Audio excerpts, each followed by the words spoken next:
Welcome to Punctuation for Court Reporters, video number 49, To Sick or Not to Sick? That is the question. I'm Ken Wick. Let's get started. This video covers using sick with errors, mispronounced words, and made-up words. Just to let you note, examples of using sick are actually in the next video. So, any insertion into the transcript should be done in brackets, so square brackets around the words that you're going to use. And if you want to see where I'm getting this from, it's in the BGGP, page 415, and the general reference for insertions into quoted material, look at GRM 282 and the Chicago Manual Style 13.61. In the BGGP page 415, it says use brackets for any insertion you're going to make into the text of the transcript. For many years, we use sick in parentheses. Use brackets now that they are available on the keyboard. So just a note, the LMEG was written in 1997 when you probably did not have access to brackets and they used parentheses, but now that the brackets are available, we use brackets. Exceptions in court reporting include going on and off the record, marking an exhibit, witness gestures, and reading back. So formatting sick. Sick is italicized if possible and enclosed in brackets. So it looks like this. Inside brackets with sick in, so sick is italicized if possible. I'm getting this from, if you want to know where I'm getting my information from, the LMEG page 69, BGG page 415, GRM 284, 296, and CMOS 13.61. And just to note that the examples in the BGGP use brackets, but sick is not italicized. In the LMEG, I think I mentioned this, just mentioned this in the last slide, allows for the use of parentheses or brackets are not available. So if you don't have brackets available, you are allowed to use parentheses. But the LMEG does say use brackets. And now on to the traditional usage of sick. So if you just look this up in like CMOS or the GRM, it would say sick indicates an error in quoted material. So if you find an error in a quote, so if you're writing something and you're going to be quoting another passage, or even quoting a person in an interview and they make an error, that the use sick indicates the error. And it's used to show that the error is in the original, not in your work. So if you can see, if you're writing a quote, so if I'm quoting something in a book and you write it, someone may think, oh, you misquoted them. But you're actually then using sick to show that you didn't make the error. The error was in the original. So usage, also some comments on usage from the CMOS and from this website on merriam-webster.com. Sick should not be used with every error. Its usage should be minimal. And this is the key. This is the key to using sick with errors, is this line right here. Only use sick with important errors, so not every error, or not minor errors, but important errors. We call them significant errors.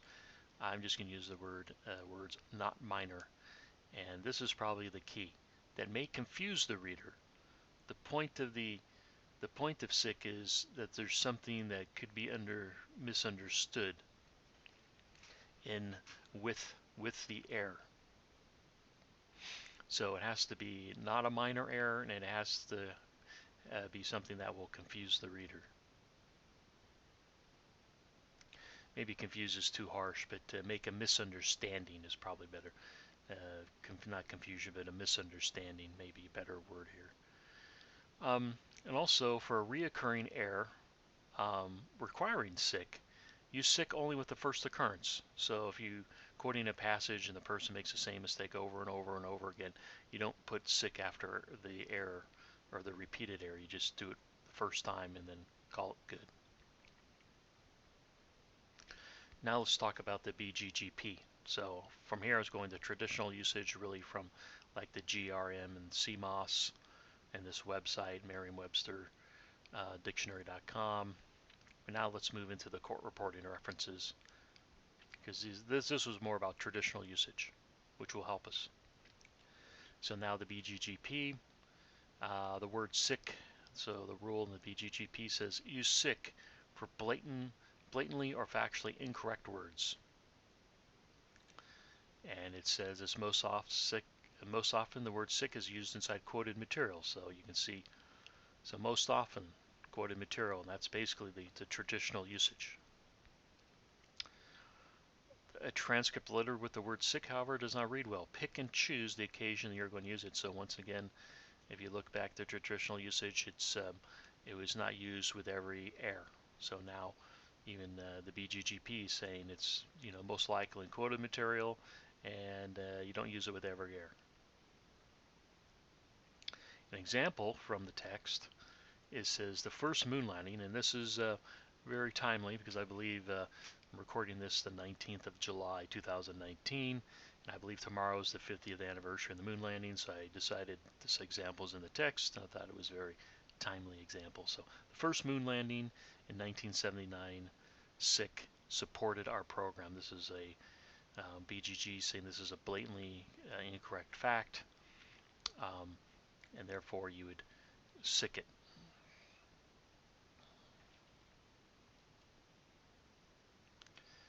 And then the word sick 3 says don't use sick when the error is immediately corrected. So if there is, someone said, oh, the first moon landing in 1979 supported our program, and then the person responded, oh, did you mean blah, blah, blah, the correct year, then you wouldn't sick it.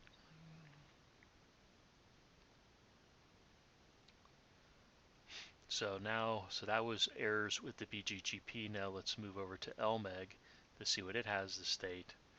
And I'm getting my information from page 69 and 70. There's actually no rules in the LMEG, numbered rules in LMEG regarding sick. It actually has 2 pages on using the word sick. So it says if the error is of no legal consequence, do not use sick. It also states if the error is of legal consequence, then the court reporter should confer with the judge before using sick.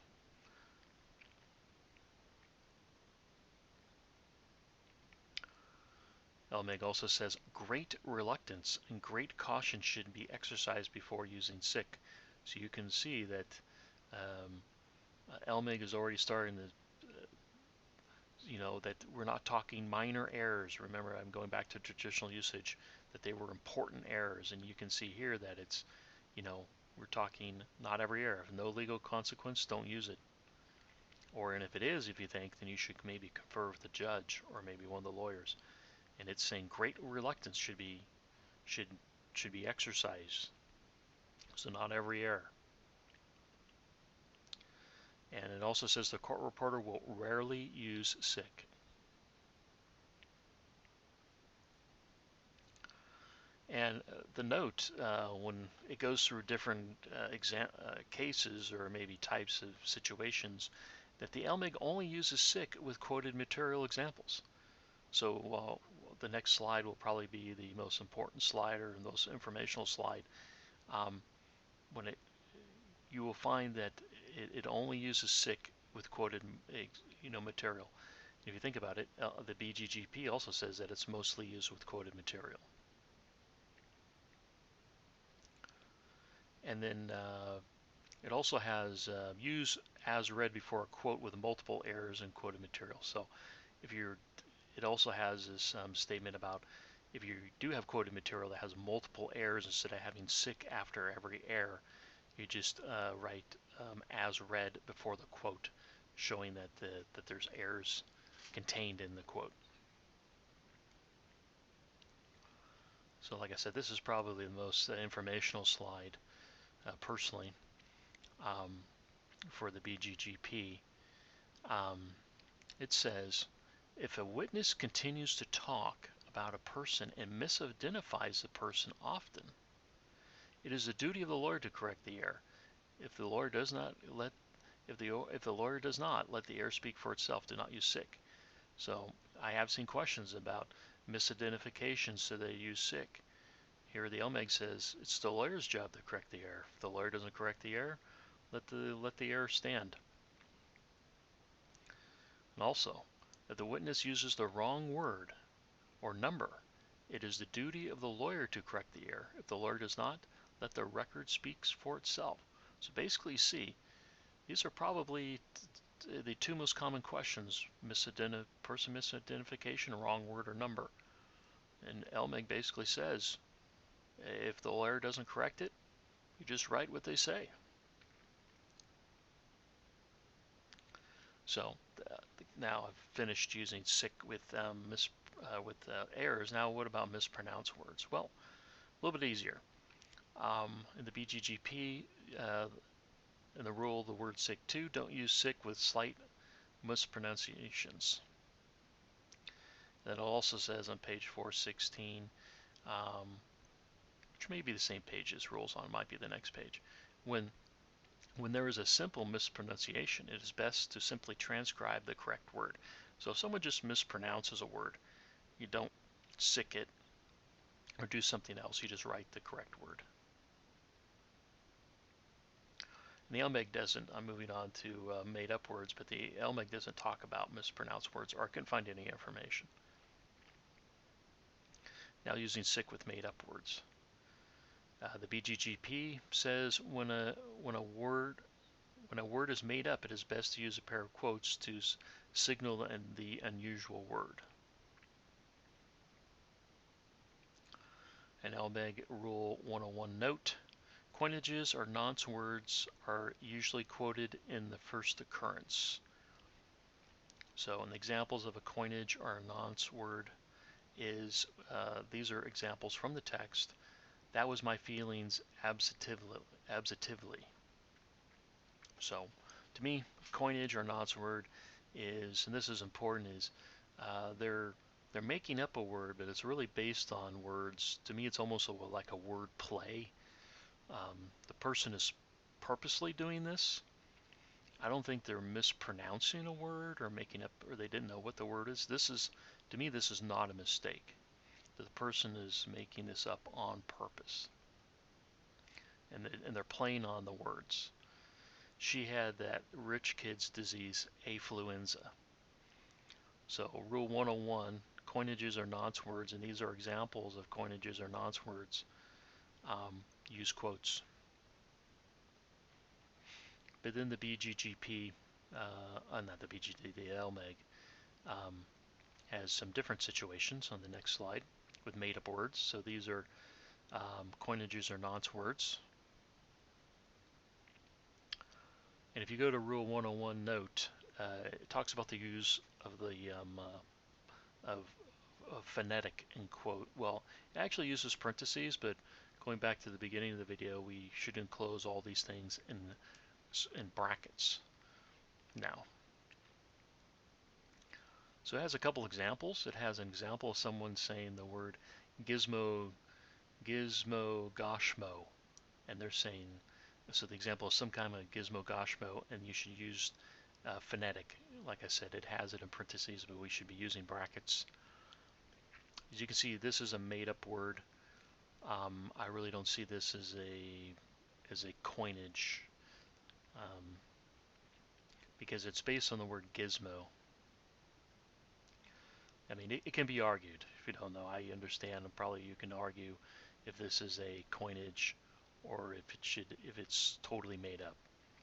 But according to the LMEG, this uses the word phonetic because gizmo is in the dictionary, and they can see that the person is making up a word based on a dictionary word. Next example is, I was hit with nunchucks, phonetic. Now, just a note, it actually notes that nunchaku is in the dictionary, but they were going to use the word, or use phonetic. But now, nunchucks is in the Merriam-Webster dictionary. So to me, this is actually just now a mispronunciation. So back in 1997, this word was probably not in the dictionary. It was only this word. So, you can see LMEG saying this is a made-up word, use phonetic. But I would say now knowing that this word's in the dictionary, this is just nunchucks and nunchucks. That's just a mispronunciation. But if this word was not in the dictionary, you can see how the person has made up this word based upon the actual word. And the last example it has is his last name was Kalicha, and phonetic. Now, basically, this isn't in the dictionary. This is a pure phonetic spelling, so use phonetic.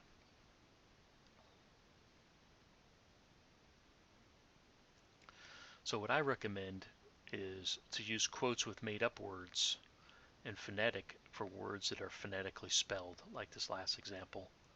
So all these other ones, I would recommend using quotes. But hopefully when you look at these examples out of the LMEG, if you're following the LMEG, you can see the difference between a coinage and someone, that, and these were, LMEG is saying that these are based upon words made up that are actually in the dictionary. I don't know, there are fine differences that can be argued. So basically, for made-up words, in my opinion, you have a choice between using quotes or using phonetic, depending on what rule you think it falls under. But I recommend just using quotes. This makes it very simple instead of trying to figure out if it's if it falls under LMEG Rule 101 or what was it, 119. I just say use quotes for made-up words and use phonetic when you're actually just spelling something phonetically. So my summary is only use sick with important errors in quoted material. So they have to be quoting something, what someone said or a document that may confuse or lead to a misunderstanding of the reader. If the witness makes an error, word, number, person identification and it is not corrected by the lawyer, let the record speak for itself. This will answer many questions about the usage of sick. Basically, don't use sick if there's an error and the lawyer doesn't correct it. Don't use sick with mispronounced words, just write the correct word. And I recommend using quotation marks around made-up words. And I recommend using phonetic with words that are spelled phonetically. That's it. Please subscribe. If you like the video, please hit like, and please check out my videos and books.